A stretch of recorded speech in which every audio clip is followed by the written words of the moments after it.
Green card వచ్చినంత మాత్రాన మనం సేఫ్ కాదు అనేది ఇప్పుడు ప్రెజెంట్ సోషల్ మీడియాలో వస్తున్నట్టు టాక్ ఆఫ్ ది టౌన్. ఎందుకు అంటే సుప్రీంకోర్టు నిన్న జూన్ 23 నాడు ఒక డెసిషన్ అనేది ఇచ్చింది. ట్రంప్ గవర్నమెంట్కి సపోర్ట్ చేస్తూ ఒకవేళ గ్రీన్ కార్డ్లో ఉన్నటువంటి వాళ్ళు కనుక ఎవరైనా తప్పులు చేస్తే బోర్డర్ ఫోర్స్ వాళ్ళు సిబిపి వాళ్ళు ఎవరైతే బోర్డర్ ఫోర్స్ వాళ్ళు ఉంటారో వాళ్ళు వీళ్ళని ఆపచ్చు, అరెస్ట్ చేయొచ్చు, ప్రొసీడింగ్స్కి తీసుకెళ్ళచ్చు అనేటువంటి డెసిషన్ అనేది ఇచ్చిందనమాట. సో దానివల్ల నష్టం ఏంటి అంటే యాక్చువల్గా జనరల్గా నార్మల్గా ఉన్న వాళ్ళకి ఎటువంటి ప్రాబ్లం అయితే లేదు కానీ బట్ ఒకవేళ ఎవరైనా ఏదైనా క్రైమ్స్ కానీ ఏమైనా ఉండుంటే సో వాళ్ళకి బయటికి వెళ్ళి మళ్ళీ యునైటెడ్ స్టేట్స్లోకి వచ్చినప్పుడు వాళ్ళకి ఆపేటువంటి అధికారం ఉంటుందన్నమాట.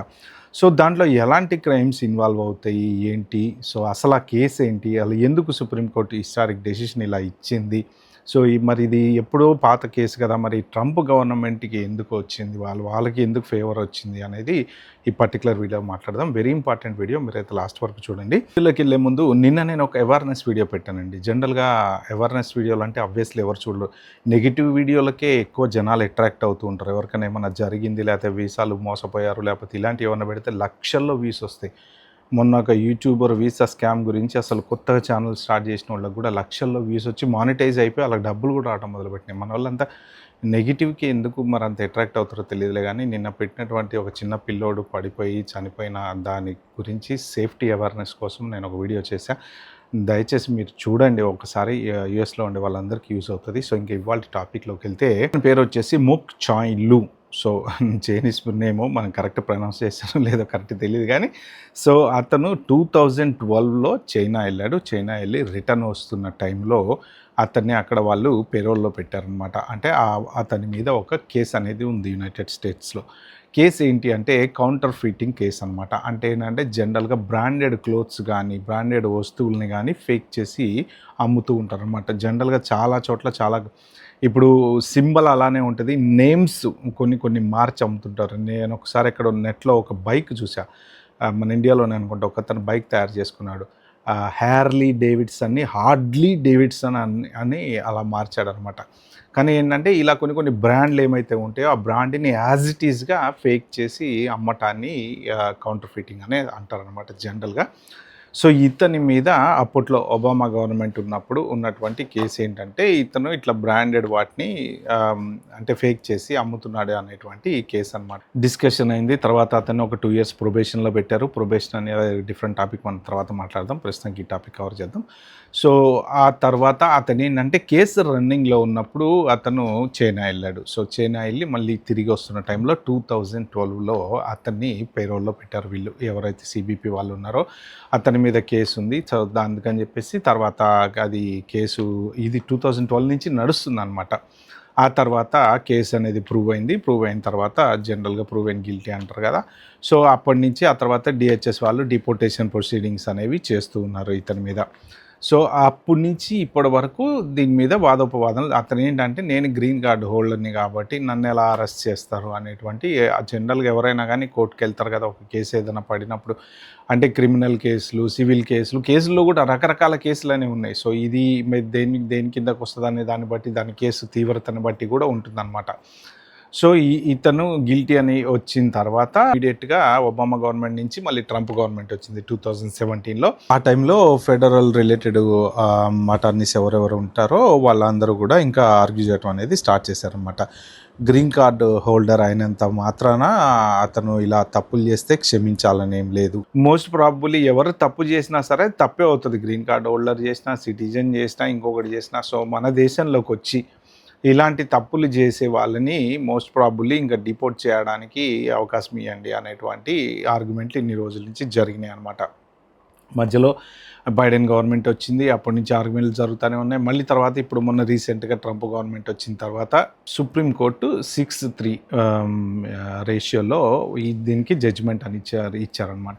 ఇమిగ్రేషన్ ఆఫీసర్స్ ఎవరైనా సరే ఇట్లాంటి క్రైమ్స్ చేసినటువంటి వాళ్ళ మీద గ్రీన్ కార్డు ఉన్నా సరే వాళ్ళ మీద చర్యలు తీసుకొని వాళ్ళని డిపోర్ట్ చేసేటువంటి హక్కు వాళ్ళకు ఉంటుంది అనేసి వాళ్ళకి ఎక్కువ ఫేవర్. అంటే ఇప్పుడు ఎవరైనా సరే ఇప్పుడు దేశం దాటి బయటకు వెళ్ళి వచ్చేటప్పుడు ఒకవేళ వాళ్ళ మీద కేసులు ఏమైనా ఉన్నా, కేసులు నడుస్తూ ఉన్నా ఈలోపు వాళ్ళు వెళ్ళి మళ్ళీ రిటర్న్ వచ్చేలోపు ప్రూవ్ అయినా సో వాళ్ళ మీద ఏ యాక్షన్ అయినా తీసుకోవచ్చు. కేసు తీవ్రతని బట్టి వాళ్ళని డిపోర్టేషన్ ప్రొసీడింగ్స్లో పెట్టాలా లేదా అనేటువంటి డెసిషన్ తీసుకునేటువంటి రైట్ వాళ్ళకు ఉంటుంది అని చెప్పి క్లియర్గా చెప్పిందనమాట. సో ఇప్పుడు దీనివల్ల అడ్వాంటేజ్ అసలు ట్రంప్ గవర్నమెంట్కి ఎందుకు ఇచ్చారు, మరి ఇది స్టార్ట్ అయిందేమో ఒబామా గవర్నమెంట్లో, మరి ఇప్పుడు ట్రంప్కి ఫేవర్ ఎందుకు ఇచ్చారు అంటే జనరల్గా మధ్యలో ట్రంప్ గవర్నమెంట్ ఒకటి వచ్చింది. సో అప్పుడు కూడా వాళ్ళు కొన్ని డెసిషన్స్ ఇలాంటివి ఇమిగ్రేషన్ రిలేటెడ్ తీసుకున్నారు.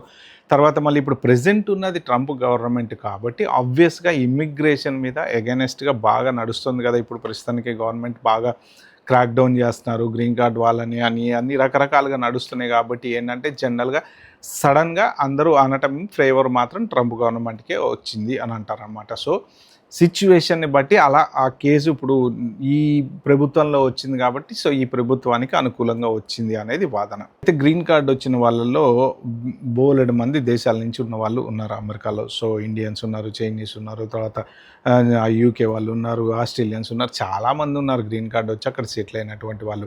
అయితే ఇప్పుడు వాళ్ళు ఏదన్నా తప్పులు చేస్తే లోకల్గా ఇమ్మీడియట్గా గవర్నమెంట్ వాళ్ళు అరెస్ట్ చేసి డిపోర్టేషన్ ప్రొసీడింగ్స్లో పెట్టచ్చా అంటే వీళ్ళు ఇచ్చినటువంటి తీర్పు ప్రకారం ఏంటంటే బోర్డర్ వాళ్ళకి అంటే బయటకు వెళ్ళి మళ్ళీ రిటర్న్ వచ్చేటప్పుడు మిమ్మల్ని వాళ్ళు అప్పుడు పట్టుకోవటమో, అరెస్ట్ చేయడమో, డిపోర్టేషన్ ప్రొసీడింగ్స్లో పెట్టడమో, పేరోల్లో పెట్టడమో ఇలాంటివన్నీ చేయొచ్చు అనేది చెప్పారనమాట. అంటే ఇప్పుడు ఫర్ ఎగ్జాంపుల్ ఎవరైనా గ్రీన్ కార్డ్ హోల్డరు ఒక డొమెస్టిక్ వైలెన్స్ కేసులో ఇన్వాల్వ్ అయ్యి ఉన్నాడండి ప్రస్తుతానికి ఇక్కడ.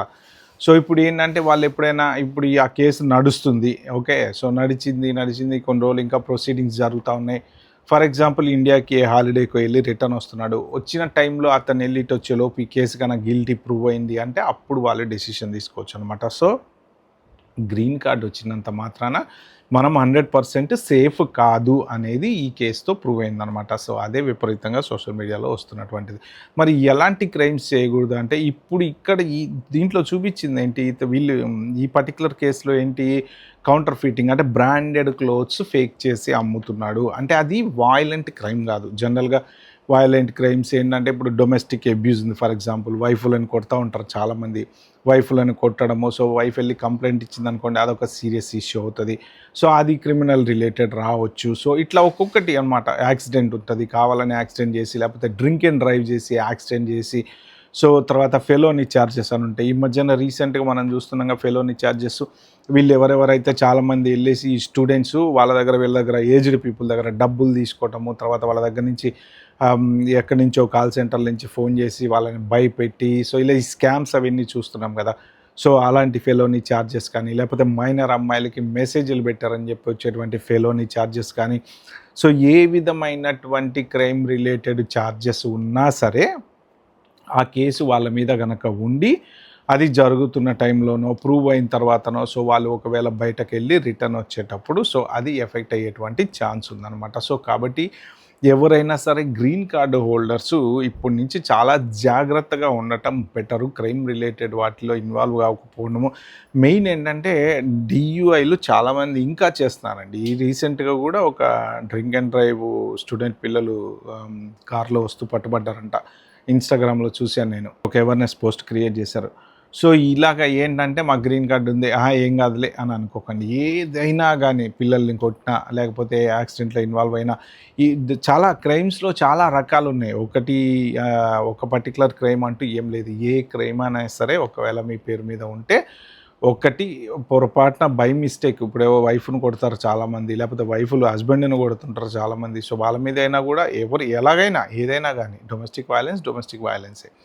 సో అలాగ కంప్లైంట్ ఇచ్చారంటే మొత్తం అంతా ఫ్యామిలీ లైఫ్ అంతా ఇదైపోతుంది అనమాట. సో కాబట్టి ఏంటంటే క్రైమ్ రిలేటెడ్గా చాలా జాగ్రత్తగా ఉండండి. ఎక్కడైనా కూడా ఏమైనా హిట్ అండ్ రన్లు చేసినా ఏమన్నా చాలామంది ఏంటంటే హిట్ అండ్ రన్ చేసి వెళ్ళిపోతూ ఉంటారు, ఏమన్నా ఎవరు చూడలేదులే అని చెప్పి. ఎవరు చూడలేదని ఎప్పుడు అనుకోవద్దు. సో మోస్ట్ ప్రాబబ్లీ చెప్పలేము, ఎక్కడన్నా ఎవరైనా వీడియో తీసి ఉండొచ్చు, చూసి ఉండొచ్చు, ఫోటో తీసి ఉండొచ్చు. సో అలాగా అరెస్ట్ చేసేటువంటి ఛాన్స్ ఉంది. ఒకసారి అరెస్ట్ చేశారంటే పోలీస్ స్టేషన్‌కి తీసుకెళ్తారు. ఫింగర్ ప్రింట్లు తీసుకుంటారు. ఒక్కొక్కసారి కోర్ట్‌కెళ్తా ఉంటారు. స్పీడింగ్ టికెట్ ఒక్కొక్కసారి హ్మ్. కోర్ట్‌కెళ్ళి మనము దాన్ని సాల్వ్ చేసుకునే పరిస్థితి రావచ్చు. ఏదైనా కావచ్చు. ఎనీథింగ్ క్రైమ్ అనేది ఈ చిన్నదానికే డిపోర్టేషన్ ప్రొసీడింగ్స్ దాకా ఎళ్తున్నారు అంటే, సో, ఇంకా ఏ క్రైములు చేసినా గానీ వాళ్ళు సీరియస్‌గా తీసుకుంటారు అని అర్థం అనమాట. కాబట్టి ఎవరైనా సరే జాగ్రత్తగా అయితే ఉండండి. ఓకే ఫ్రెండ్స్, ఇది ఈ వీడియోలో చెప్దాం అనుకుంది. వీడియో మీకు నచ్చినట్టుంటే ప్లీజ్ అండి like, share, subscribe my channel. Thank you. Bye. Have a good day.